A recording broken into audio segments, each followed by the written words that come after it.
Good afternoon, buenas tardes, and thank you for tuning in. On behalf of all of us at the locally based, independently owned bookstore Books and Books in Miami, Florida, and in partnership with Miami Book Fair, it's my pleasure to welcome you to a virtual afternoon with Maite Irene Merino to discuss Soltera, when your coming of age story begins in your 50s. Maite Irene Merino is a born and raised Miami Cuban, which is a local reference to a traditionally Cuban-raised Miamian. Basically, growing up in the legal field, raised among law books where she began working at the age of 16, almost 40 years later, her passion for writing drove her to finally finish her first novel a lifetime later. There is no stopping her now. Already deep into her second book prior to even publishing her first, she stays busy writing as well as running a YouTube channel, always ready to help women like her over 50 and basically thrown into starting a new life. To moderate this afternoon's conversation, we're joined by Vanessa Reyes.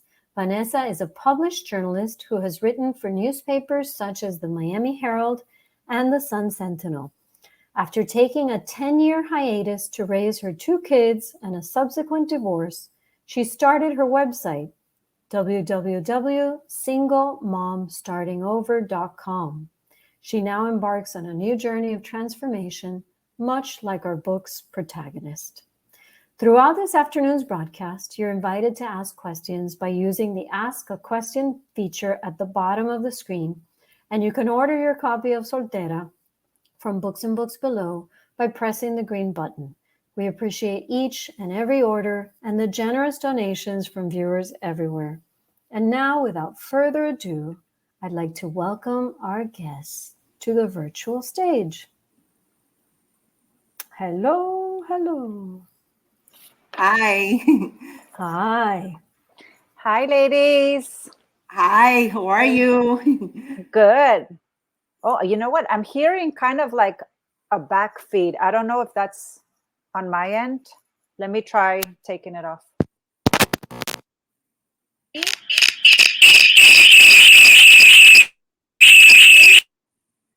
There's a little bit of background noise. Yeah, you may need to take them off just to see what's happening. Okay, Hello? now I hear No. Okay, so can I ask you, Maite, can you both make sure that you're closed out of any tabs that you might have open on your computer? Maybe you left a tab open from the email or something like that. That's what's causing the reverberation. Take a look. No, there you go. I have 2 windows. Try to close out of the other one.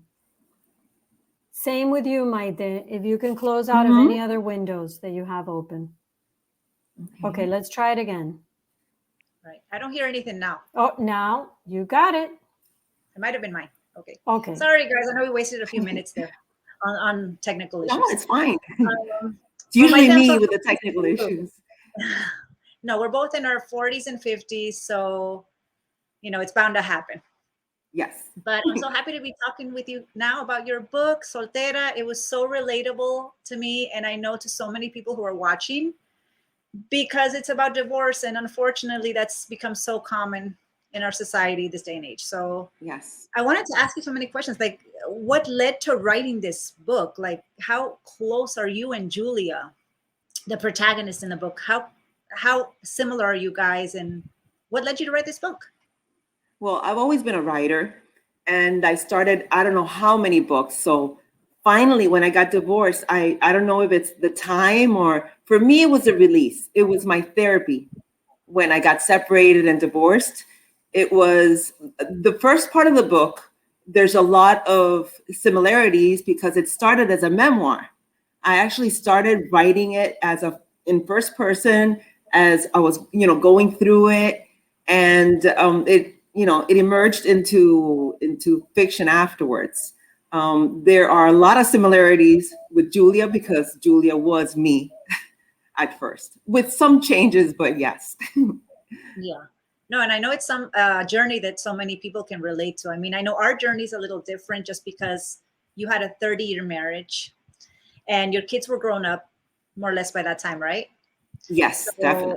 yeah, and my divorce was after a 10-year marriage, and my kids were, they're still are pretty small. So it's a little bit of a different, time in life, but I think so many people can relate. And then once you are ready to date, you're out there in the dating world.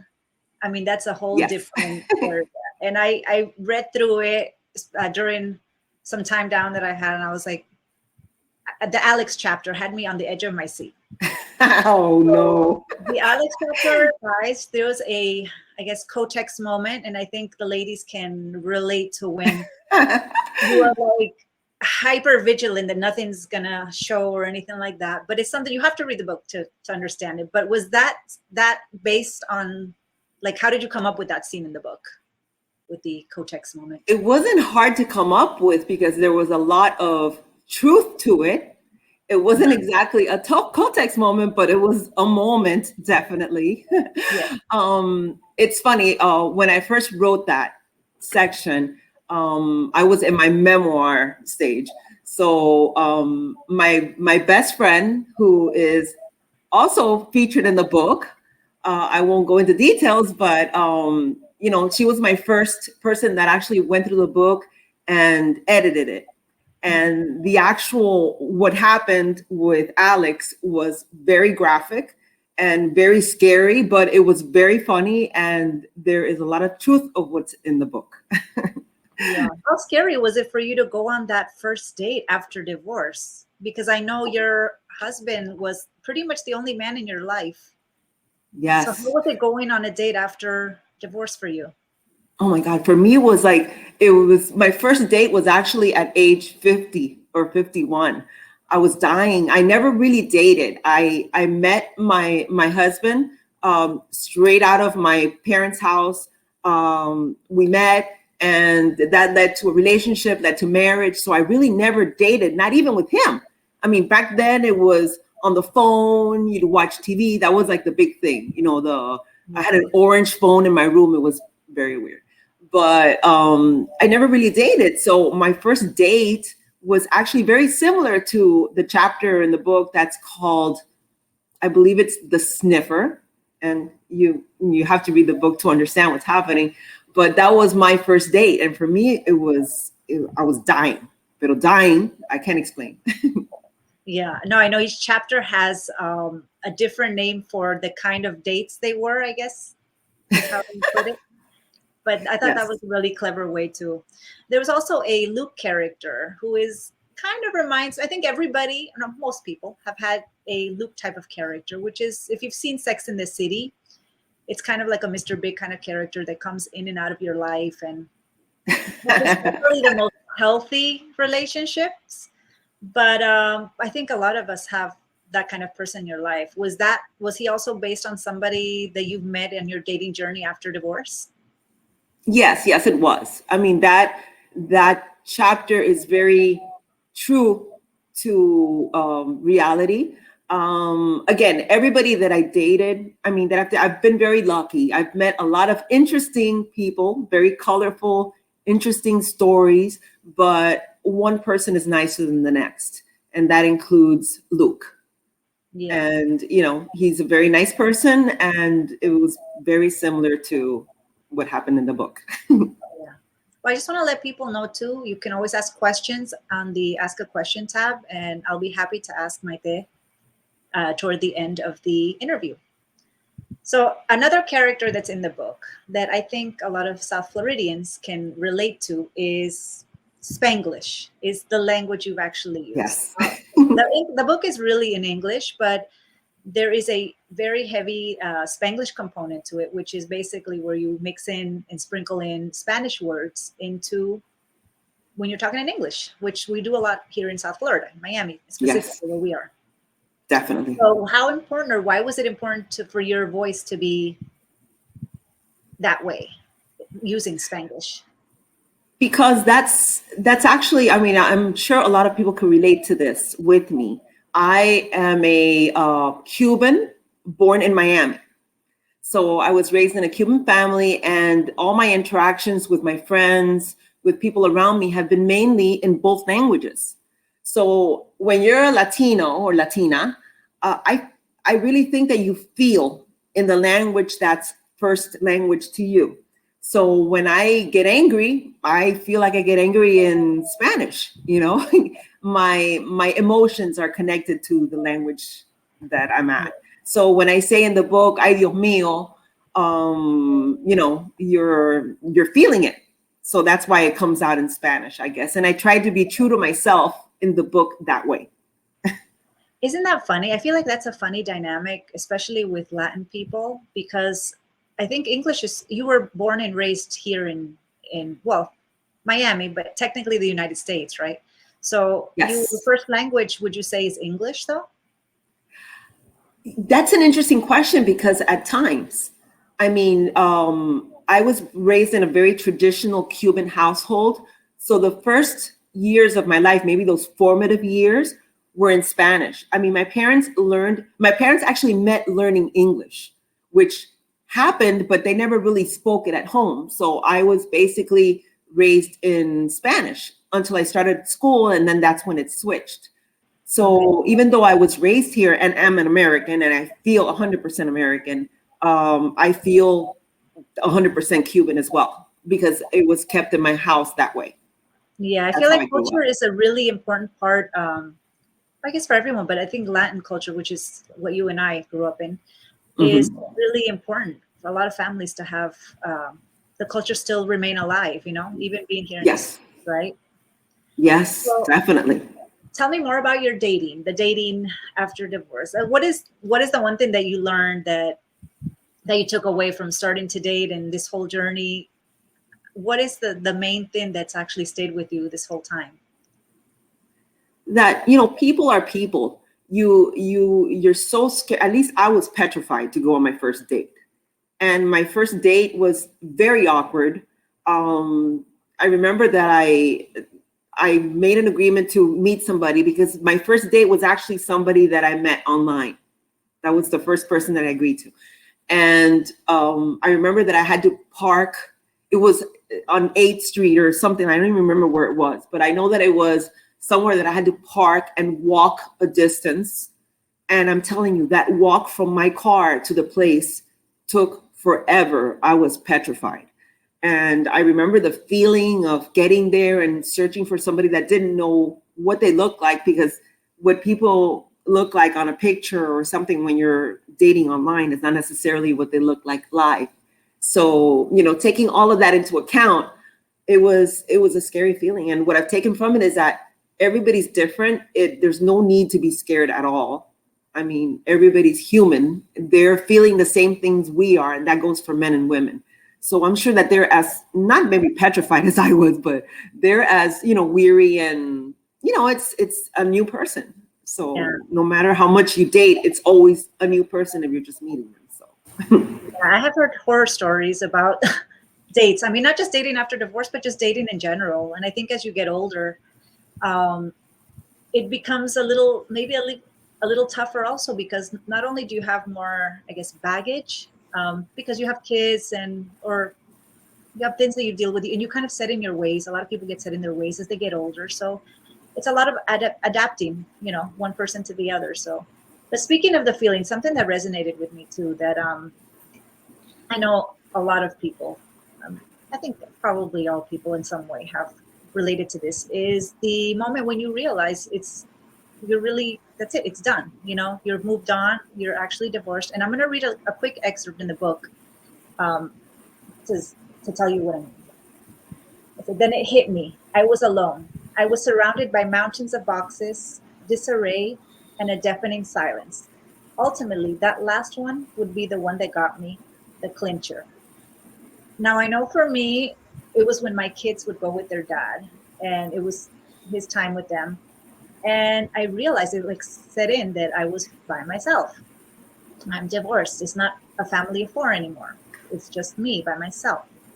So tell me about your experiences when you first realized, you know, it's actually done. Because in the whole moving process and all that, I think people get, they're very distracted and all that, but there's always that moment when you realize, wow, it's happened.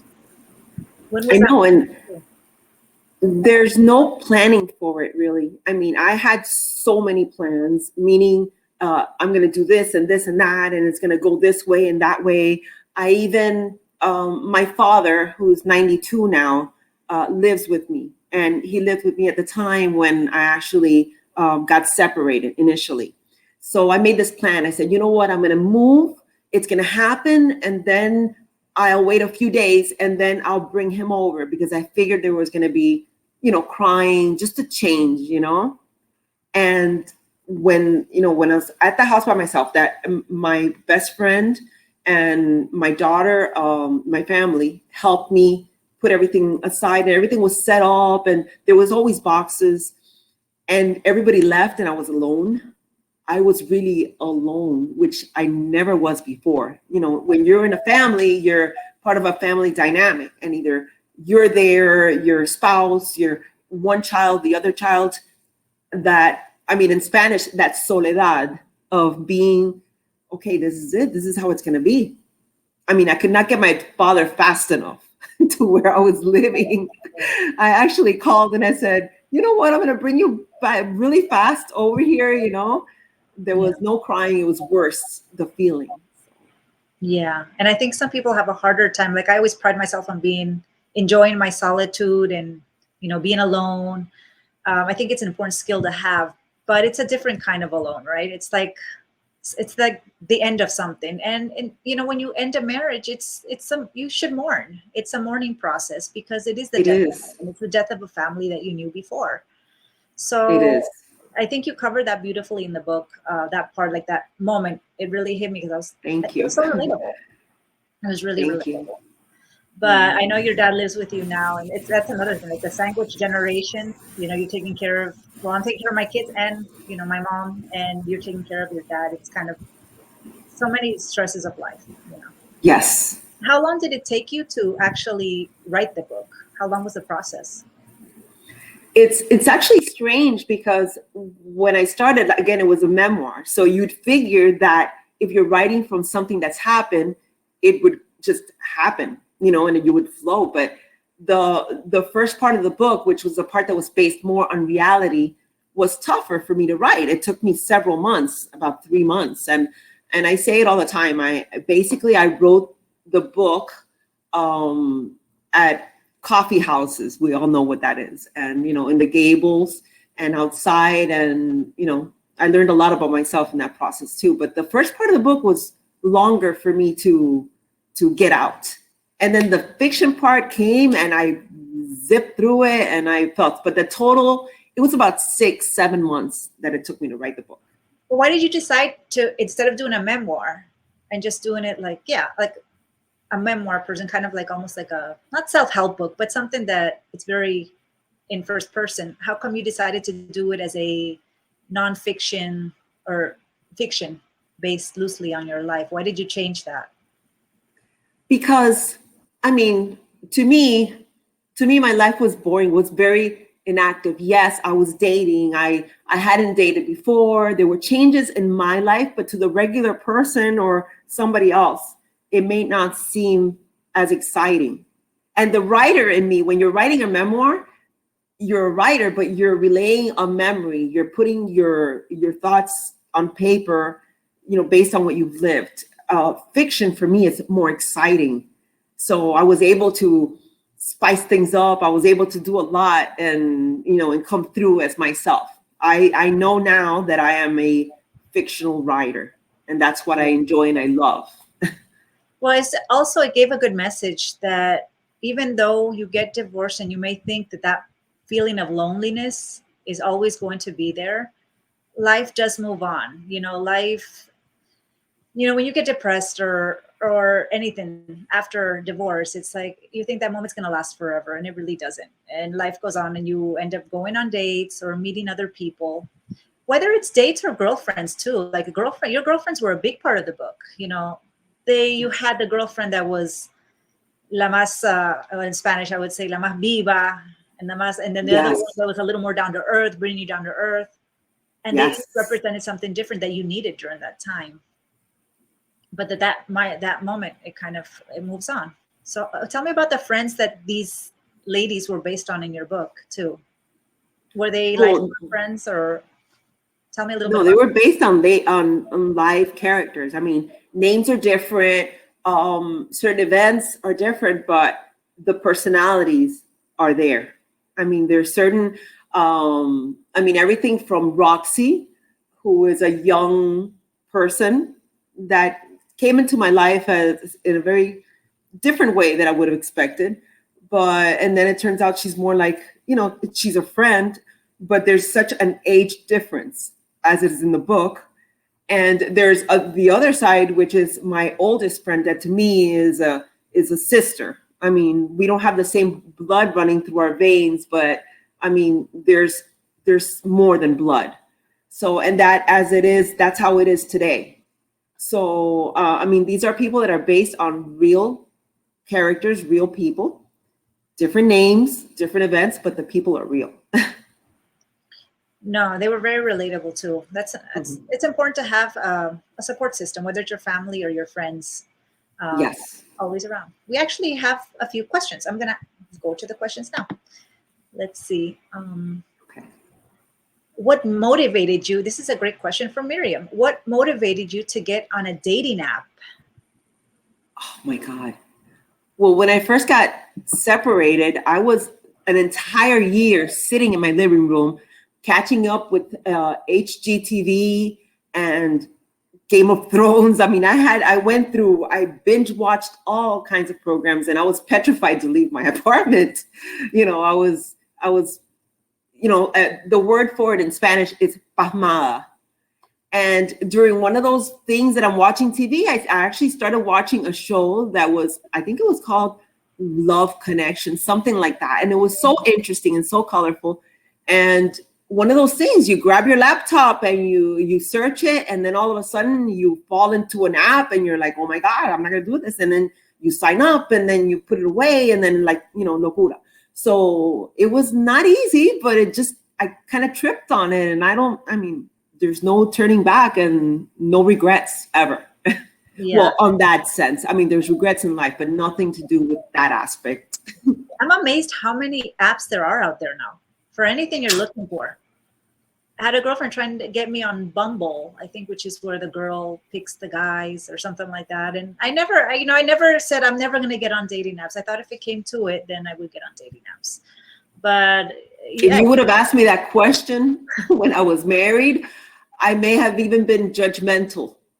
Like a dating app, estás loca, you're crazy, there's no way.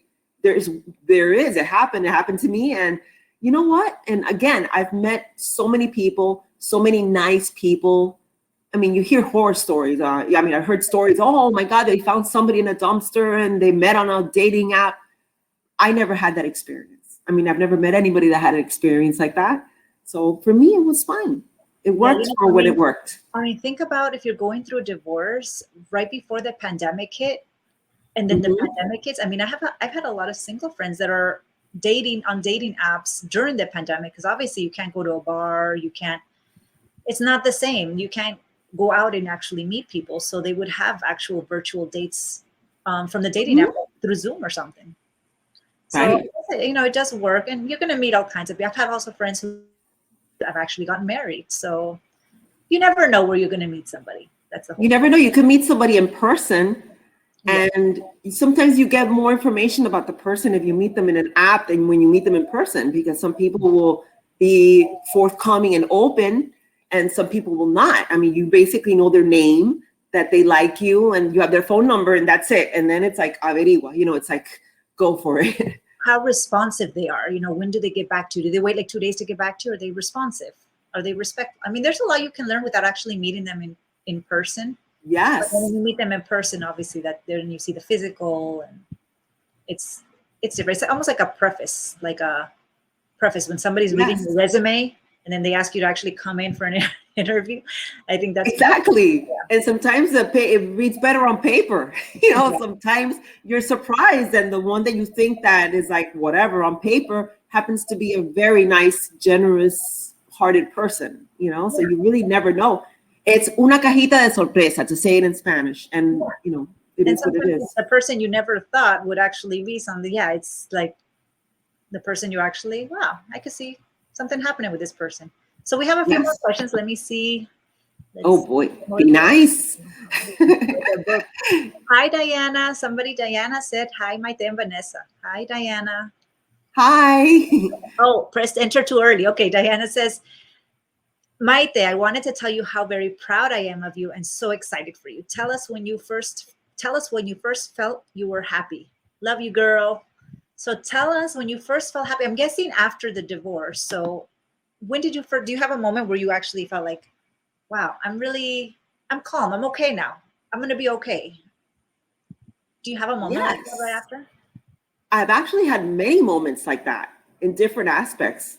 For me, again, at first I was scared. I was, you know, just, I don't know if I was waiting for something. I don't know if I was waiting to kick in myself, but it took me a good year to at least feel normal again.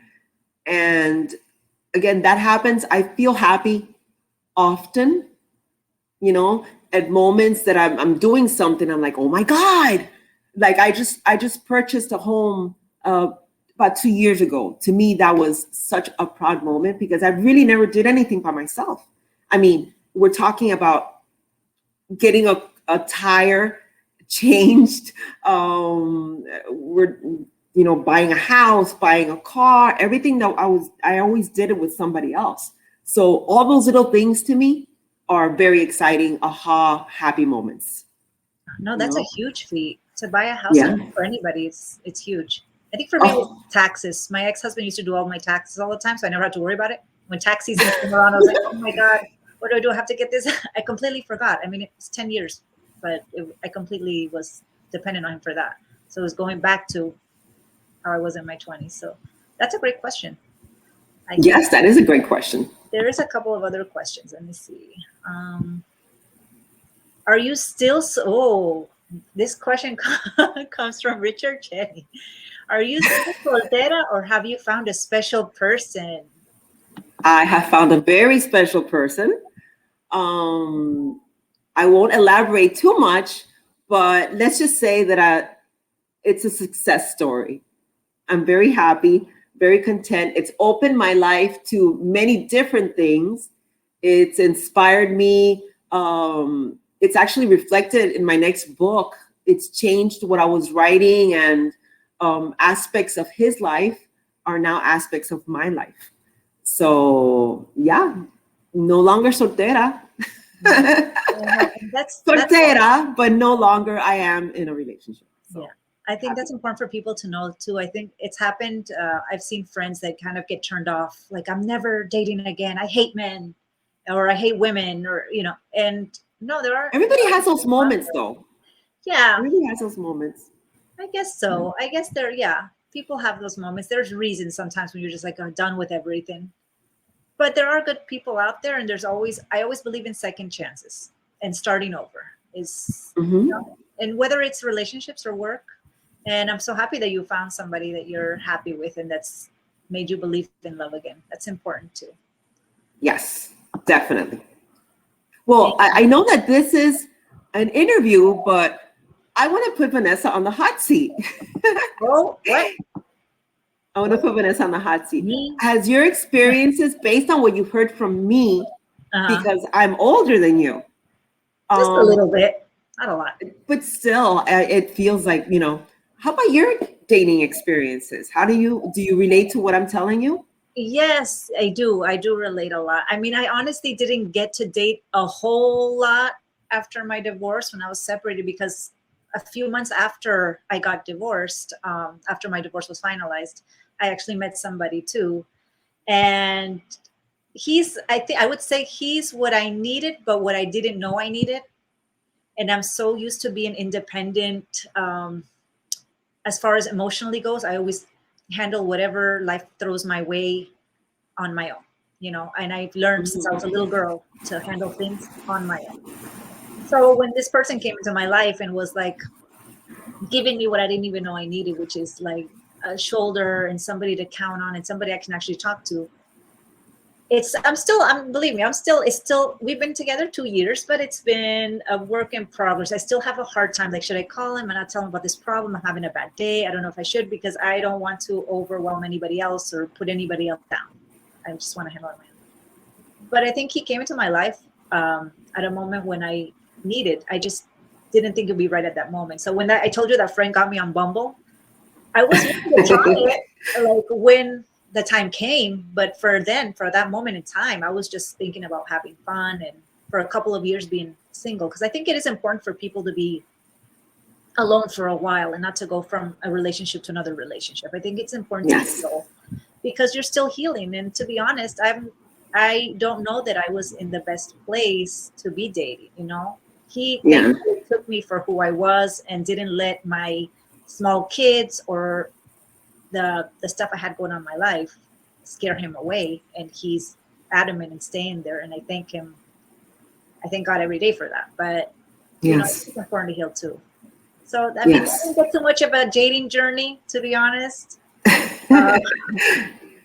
But I think it's necessary to have that time and to kind of see what's out there. And then when the person actually comes into your life, to appreciate it, because when you meet a special person, it's rare. It's not that common to meet quality people that are quality for you, you know? Yeah, and you really don't know what you want. I think you know more what you don't want instead of what you want. Oh yeah. Oh, totally opposite from my ex-husband. Definitely totally opposite as far as emotions go and all that. And yeah, definitely. I think that's important. What you said is you know what you don't want. And you know what you don't want. What you're not going to tolerate, right? Right. And you're a different person. I mean, as soon as you're alone, you're no longer a part of that unit where you were. So you're kind of like pushed into the lake, and you learn how to swim. And, you know, you learn how to swim your way, and you do your own thing. And, you know, it shows you a lot about yourself. So you really don't know what you want because you don't know who you are either. Yeah. And you're learning as you go. And Maite, I don't know. I think this happens to most people, but I don't know if it happened to you. But the self-esteem, you know, it takes a hit when you get divorced, and you just kind of, like you said, you just don't feel like yourself. You're a person in transition. So it's funny because I see pictures of myself back during that year, and that year that was in my apartment. I look like a different person. And I'm not talking about hair. I'm not talking about, you look at me, and I have the picture very handy because I like to look back where I came from, and I like to see the progression of myself. And I was sitting on the corner with a group of other women, and I was sitting on the corner. I was gripping my purse. I had my glasses on. I wear glasses, by the way, people. I had my glasses on. I had a bun. I mean, I looked at myself and I said, I look like my mom for myself. And I'm saying, wow, you know, that person, I wonder if that person is still alive, you know, that person that I was. And that person grew. That person grew in transition. And that's the thing. I think life is all about chapters in a book. You know, it's chapters. You just go to the next chapter and you just keep learning more. You know, like Julia in the book. Yes. Yeah, she grows. She grows a lot like I did because, but there's so many Julias out there. There's a million Julias and Julios, definitely, you know. Definitely. I've learned that as well.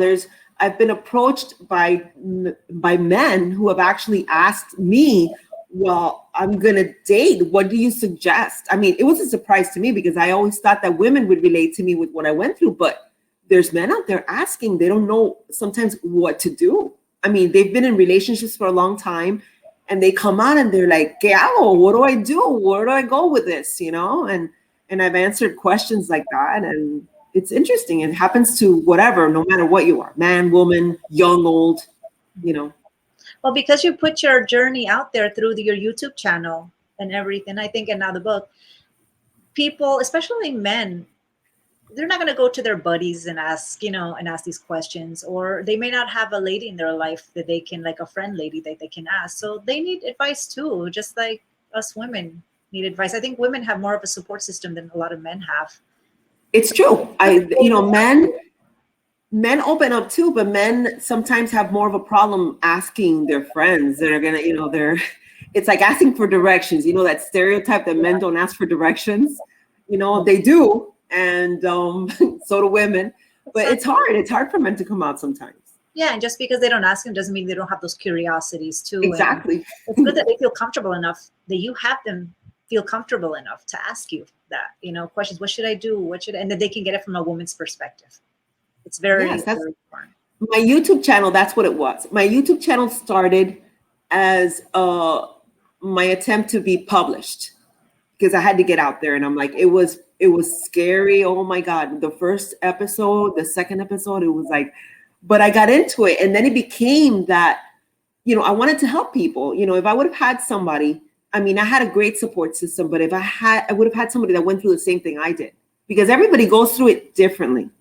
So I said to myself, okay, so if somebody is going through it the same way that I did, maybe something that I've done right or done wrong could help somebody else, and it's not, I'm not being noble, not being a good person. It's just that you relate, when you have something you want to share and you kind of open up. For me, it was me on YouTube speaking, crazy. I would have never imagined. It was the scariest thing ever, but it actually has given me a love for it. And you speak your mind and you try to help, you just say what you've been through, and not even giving advice, just having somebody hear what you did and what happened to you is good enough sometimes, Yeah, I think people need those people to relate to know that they're not alone. Because getting divorced is a scary journey.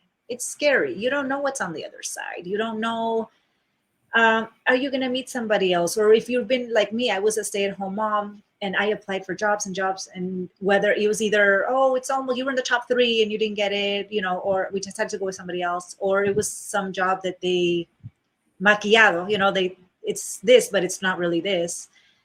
And employment, like I was taking care of my kids. So now to get back out there in the 40s is definitely harder. So, all those things are 50s scary. is even harder. Yeah. And financially, divorce is tough.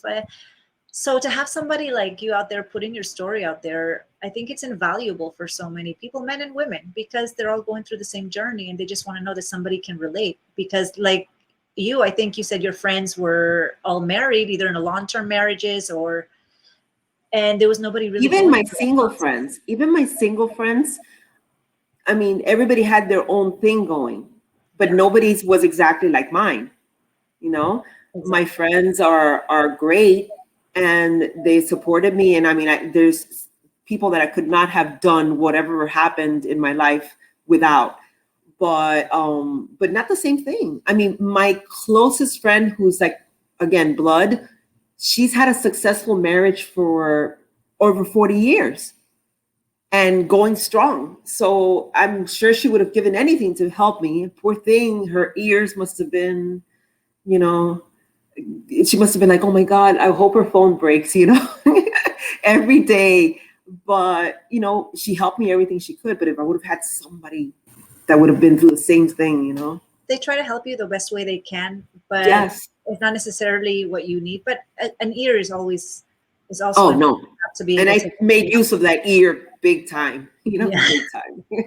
So we have a few more questions. Let me see what else. This is such a great event. Thanks you, Janelle. Thanks to Maite. Janelle says this is such a great event. Bertha says, reading your book was fun and educational. When can we expect to read another book from you? That's actually one of the questions I had. So she beat me to it. Where can we expect it? And you kind of talked about it a little bit earlier. What is it about exactly? Is it a sequel to Soltera? Tell us a little bit about it. Not at all. I like writing about something similar to my experience, but what I'm carrying forward is the heroine in the book being a person of a certain age, a woman similar age in mine. But nothing to do. Whatever books I write in the future, it's going to be different. I'm not thinking about like a sequel, anything like that, because Soltera is funny because I get asked that question all the time. Oh my God, even somebody that I've dated after I finished the book, they're like, am I going to be in the book? There's nobody's going to be in any other book. You know, I am a fictional writer, and that's what it's going to be. But with that premise of a woman in my age. But I'm expecting that in the next few months, it's going to be out, because right now I am flowing with ideas. I am writing, and, you know, I've been a bad girl. You know, you get not writer's block, but a lot of things happen in your life. You know, people come in your life and things change. So I have finally adjusted to that change and incorporated writing back into my life, and I'm flowing. So it's happening soon. You're inspired. Very inspired. That's the word I was looking for. Inspired, yes. By everything, anything inspires me right now. So it's great. Take notes of each idea that comes into your head, and you'll have. I have notebooks everywhere. I'm like a loca. Yes, definitely. Okay, let's see. We have another question. How many episodes? Oh, this is from Richard. Okay, how many episodes have you done about your book? And what is your channel or website address? Great question. Oh, okay. On YouTube is Soltera by Maite Merino. And I've done, I think, almost 50. I think back and I'm like, my God, it's a blur, you know, and you get into it and you want to give and give and give. But I've done like 40, and I'm starting up again because there's so much to say. And I don't know, there may be new people as part of Soltera. Not maybe, there's definitely going to be new people. And I'm hoping Vanessa, you know. So I would love to pop in and be a guest correspondent.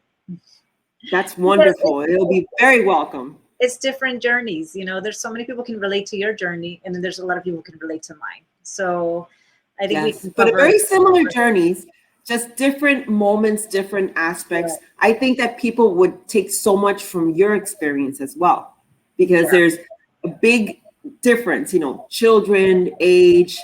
So I'm looking forward to hearing a lot from you. True. Yeah, I'm excited. I've seen your YouTube channel and it's so well done. Like, it's a little intimidating for me, I have to say, because I've never had a YouTube channel. I've watched a few YouTube videos, but that's not the same. So, you know, doing an actual video, it actually requires a lot, you know, it requires time. It's a little time consuming. I've streamlined it to where it goes. I mean, it's, you know, it's become a part of me, and I learned as I go. I learned as I went, you know, every episode I would learn something different. I'd get a little looser, and that's bad because I talk a lot.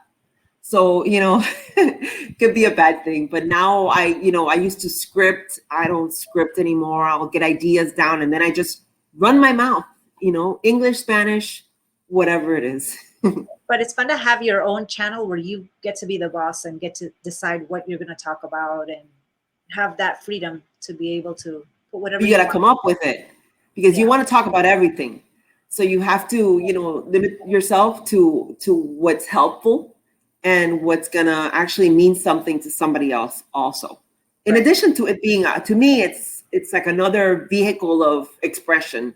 You know, I love to write, and apparently, again, I like to run my mouth and I like to put it on the camera. So I guess, you know, it's like great. And I'm sure a lot of people would like to listen, I'm sure. Okay, let me see. We have, I think, a couple more questions. Do you have, Diana is asking, do you have a name for the new book yet? We're on the edge of our seats. Yes, Diana, I agree. We are on the edge of our seats. No, that's one of the hardest things to do, because your book is about the person, about the event, about so many things. And I've gone back and forth in my head with 5 different names. So that's one question I'm not going to be able to answer because I don't have an answer.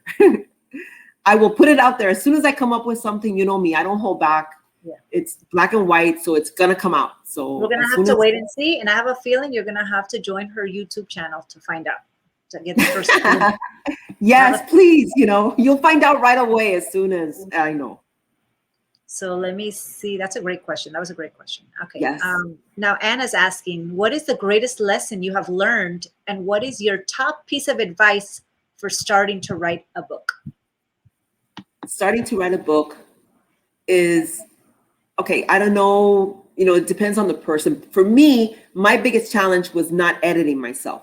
The biggest advice I could tell you is to just write. Don't think about it. Because if you think about it, you're going to go back and change your idea, back and change. You're going to be spinning your wheels. So how I did it was I would write, and then the next day, I would only refer back like one paragraph to see where I left off and just keep flowing. Because if you go back, you'll surprise yourself. I mean, 100 pages down the line, you'll look back and say, wow, I wrote that. Instead of trying to change it, perfect it, because there's no perfect. It's just what you're writing. Perfection comes later in the editing and all that. That has nothing to do with the creative process. So don't limit yourself creatively. Just let it flow and don't think about it. Just go with the flow, literally. Yeah, because something I admire of you is that you have a full-time job that's not writing. It's a full-time job that puts food on the table and everything before the book came along. But you're a self-made author. It's something that you pursued. It was a passion and you made it happen. So, and I feel like that the toughest part would be to find a publisher. I mean, how hard was it to find a publisher? It's hard. It's really hard. It's because there's so many aspects of what you do that make you, stand out to a publisher. But for me, the hardest thing was, getting started for me was the hardest thing, because you have so many ideas, so many, things that you could write about. It's like like I said, a fly is an inspiration. So just focusing on the one thing that you're doing and just letting it flow, for me, was the challenge. Just committing to one idea. Great advice. Yeah, focusing on that. Focusing, yes. All right. So we have.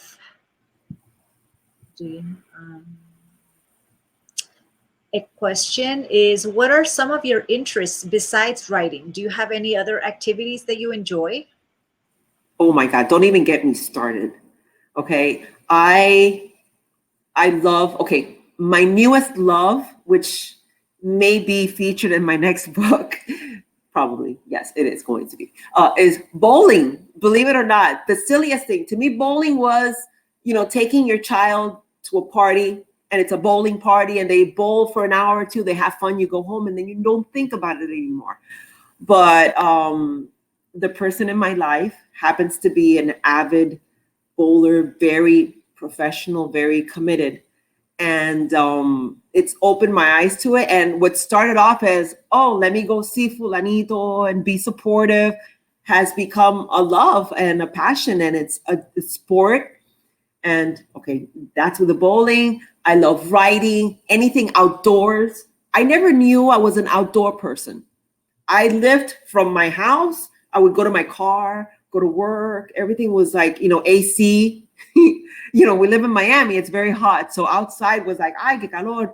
No, I love it. When I got separated, one thing I always wanted was a convertible. And the first car that I leased at the time was a convertible. And I enjoyed that so much. Every day I would take the top down, and I was like nature girl. And still to this day, I would run 3 miles a day, 4 miles a day. Would started with walking, ended up in running. And as long as it's the tide, I love it. So I like sports. I'm a nerd. I like anything. I'm very happy with anything. So I think a lot of people, when they're married, you got married so young. So yes. But even me, that I got married already in my late 20s, I felt during the marriage at some point I lost a part of myself, and I kind of forgot the stuff that I liked. And I don't think you really knew the stuff that you really liked, that Maite liked. No. Yes. Until you got divorced, right? Exactly. And my mother was very protective. So I never learned actually how to swim, believe it or not. I didn't know how to ride a bike. So for me, outside was always like outside, But now I'd rather be outside. I don't care. And thank God, my hair doesn't frizz too much, or frizzes enough where I don't care. And I'm outside, and it could be in the rain. It could be in the heat. Yeah. I love it. I'm an outside girl. So there you go. That's why there are these things that you discovered because of divorce, you were able to discover about yourself. Exactly. All right, I think we had one more question. Are you willing to do Q&As with book clubs that have purchased additional read your book already? I guess, yeah. Are you willing to do Q&As with book clubs that have already Of purchased? course. I know you guys could tell that I love talking. I love talking about the craft. I love talking about my experiences. So I welcome, that's one thing that I would love to do, explain, because if people are reading the book, that means that there's people that relate to the book. So I want to sit there and say, you know what? Don't be afraid. It's great. Don't hold back. There's another life out there, or, what happened to you in the past is not what's going to happen in the future. Answer is yes, I would love that. So if you guys want to ask questions, reach out to me, and my email, through social media, whatever way, just reach out and I'll be glad to do that. I'd love to do that. Yeah, I find people love to tell their story. It's important for people to be heard. So that would be. Let me check if that was the last question, possibly. Oh, there's another one. Here's another. Would you be open to doing it in person? Well, yes, in this climate, would you be open to doing it in person? Of course, no problem. Now that we're going through a COVID thing right now. So we've all gotten used to doing these things virtually and stuff, but with the proper precautions, and I'd love to do it. I mean, anything that's out there, anything talking about, again, the craft experiences, I'm willing to do any of that. Okay, that's great to know. And the last question we have another question. Tell us about your new love, the one with 4 legs. Oh, apparently you have a new love with 4 legs. Oh my God, that's another thing that's changed my life completely. In the solitude, the loneliness and all that, I love animals. Okay. And God brought me this baby girl that I call her. She is a Labradoodle, and she is wonderful. She's a puppy, and she's going to kill me one day because she's huge and she pulls like a tractor. But you know what? I can't imagine life without her anymore. So to me, she's my new baby. She's beautiful. Beautiful. I'm dying to meet her. I love animals. She's so cute. So cute. She's great. I think there's a last question now. How can we get our book signed by you? Just ask. Drop me an email. I've already signed. People have sent it to me. I've signed it, sent it back. I mean, there's a way to do it. I am very willing to do it. I would love it, so I could thank you, those people that have purchased the book or have gotten the book, whatever manner. Thank you for reading my story. I hope you enjoyed it. So I have to pop in with this particular question. You're in Miami, right? Yes. So you can stop by Books and Books and sign some copies, and you can you can sign some book plates that we can use. So if you order your book from Books and Books, Maite will sign it. Can we say that? I'm there. You think we can say Definitely. that? Okay. There like a bear. I love it. Okay. I love Books and Books. Spoken like a bookseller. Yes. Okay. Well, this has been a wonderful conversation. So fascinating. A lot of interaction. I mean, so many questions. That's great. Yeah. So I just want to remind everyone that you can purchase a copy of the book by just hitting the green button. That Maite will sign it for you. We're going to figure out how to get that done. She might even be able to personalize it, which means she would address it, to you specifically. So thank you both. Thank you for supporting independent bookstores. Thank you both. Thank you for supporting Books and Books, Miami Book Fair. Congratulations on your book. Thank you. On the great work you're doing. Vanessa, thank you for wonderful moderating job. Thank you, Christina. Amazing. I'm glad so many people can relate to Maite and find her on her YouTube channel. And we wish you the best of luck writing the next one, so we can we can do this again, and maybe in person. Yes, next time. Definitely. Yes. Okay, everyone, then stay safe, be well, and we'll see you the next time. Bye.